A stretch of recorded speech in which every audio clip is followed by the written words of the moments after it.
பயணிகளுடன் புறப்பட்டு கப்பல் நடுக்கடலை நெருங்கிய போது மரண சத்தங்கள் கேட்க தொடங்கின. சிலர் உயிர் பிழைக்க கடலில் குதித்துள்ளனர்.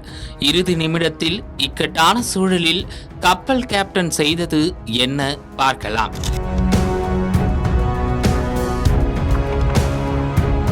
இந்தோனேஷியாவின் சுரபயா நகரில் இருந்து தெற்கு சுலவேசியில் உள்ள மக்காசர் நகரை நோக்கி பயணிகள் கப்பல் ஒன்று புறப்பட்டு சென்றது. இந்த கப்பல் நடுக்கடலில் சென்று கொண்டிருந்த போது யாரும் எதிர்பாராத நேரத்தில் திடீரென தீப்பிடித்து எரிய தொடங்கியது. இந்த கொடூர தீ கண்ணிமைக்கும் நேரத்தில் கப்பல் முழுவதும் மலமளவென பரவியதால் அதிர்ச்சியடைந்த பயணிகள் அலறி அடித்துக் கொண்டு ஓடியுள்ளனர்.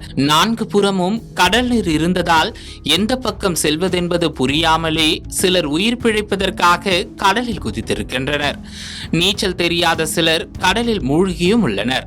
இந்த சம்பவம் குறித்து தகவல் அறிந்து வந்த மீட்பு குழுவினர் உயிருக்கு போராடி கொண்டிருந்த 225 பயணிகளை பத்திரமாக மீட்டுள்ளனர். அதே சமயம் கடலில் குதித்து தத்தளித்துக் கொண்டிருந்தவர்களை மற்றொரு கப்பலில் இருந்த நபர்கள் பத்திரமாக மீட்டுள்ளனர்.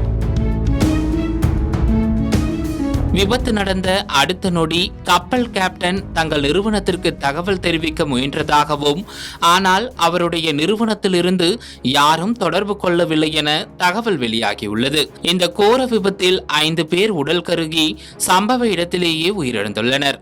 உயிர் பிழைக்க கடலில் குதித்த பல பேரின் நிலை என்னவென்று தெரியவில்லை எனவும் அவர்களை தேடும் பணிகள் தீவிரமாகவும் நடந்து வருகிறது.